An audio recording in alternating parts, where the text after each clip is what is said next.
Saudara-saudara yang dikasihi Yesus Kristus, selamat bertemu kembali dalam sapaan firman Tuhan hari ini. Dan biarlah kasih karunia dan damai sejahtera dari Allah Bapa dan dari Yesus Kristus kiranya menyertai saudara-saudara sekalian. Amin. Saudara-saudara, begitu dunia digital memasuki kehidupan masyarakat, kecepatan dan ketepatan sangat dimungkinkan. Secara sederhana, era digital sangat membantu dan menolong kehidupan karena dengan teknologi segalanya dipermudah.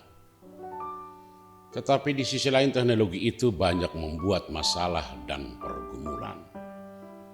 Karena dunia digital sudah memasuki setiap lorong kehidupan di mana saja, dan ini dimanfaatkan oleh orang-orang yang tidak bertanggung jawab untuk mencelakai orang lain seperti penipuan berbasis online, menguras simpanan bank orang lain dengan aplikasi yang dikirim.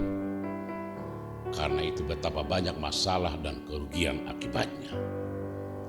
Itulah yang diingatkan Yesus ketika dia berkata, celakalah dunia dengan segala penyesatannya.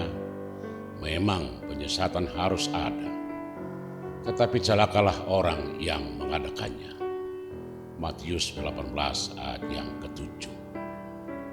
Saudara-saudara, pernyataan ini diucapkan Yesus kepada murid-muridnya agar senantiasa waspada dan terus berhati-hati akan penyesat.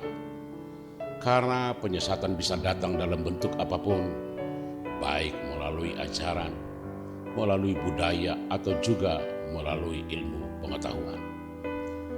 Sebagaimana pada zaman Yesus, para tokoh-tokoh agama membawa umat ke arah yang salah, kepada pemahaman yang dangkal. Akibatnya banyak orang menjadi salah pemahaman, salah mengerti, dan pada gilirannya menjadi permusuhan, mempersalahkan, dan masing-masing merasa benar sendiri.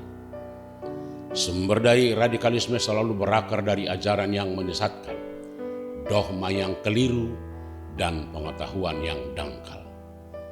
Tapi jangan terlena, penyesatan bukan hanya dalam bentuk ajaran, bisa juga lahir dari pemaknaan yang salah.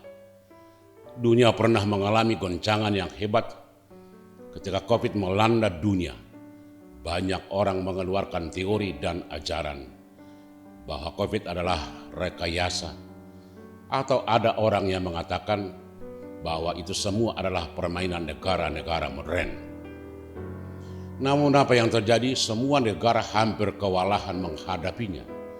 Kalau seandainya itu adalah rekayasa, kenapa semua dunia hampir lumpuh dibuatnya? Contoh yang sangat menyesatkan, sebab banyak orang terpedaya, akibatnya kematian resikonya. Demikian juga dengan berbagai informasi dapat membuat keadaan semakin keruh dan mencekam. Ketika tahun 2012 diisukan kiamat akan terjadi sehubungan dengan penanggalan kalender suku Maya, banyak orang ketakutan, was-was, padahal sampai sekarang aman-aman saja. Saudara-saudara, dari sudut agama betapa sering terjadi permusuhan dan pertikaian karena informasi yang menyesatkan. Dunia harus menanggung akibat yang sangat mengerikan. Sepertinya terjadi bom-bom kepada rumah-rumah ibadah serta fasilitas lain yang dilakukan oleh orang-orang yang salah paham dan berpikir dangkal. Fanatisme dan teroris selalu lahir dari pemahaman sempit dan menyesatkan. Itulah yang diingatkan oleh Yesus kepada murid-muridnya. Memang diakui oleh Yesus bahwa penyesatan akan selalu ada, sebab iblis tidak akan pernah tenang kalau kebenaran yang menjadi dasar kehidupan. Karena itu iblis akan memanfaatkan apa saja untuk membuat kekacauan. Apakah itu melalui ajaran agama, atau bisa saja memakai tradisi dan budaya.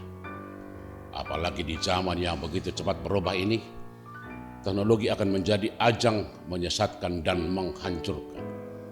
Dengan demikian, sebagai orang percaya kita harus tampil menjadi orang yang memberi pencerahan melalui apa yang kita kerjakan dan kita lakukan. Janganlah keberadaan kita membawa celaka, Dunia yang kita diami sebenarnya adalah tempat sukacita, di mana Tuhan memperlihatkan kasih-Nya. Sebab tidak ada rancangan celaka yang dirancang Tuhan terhadap semua ciptaannya. Tuhan selalu punya rancangan yang baik.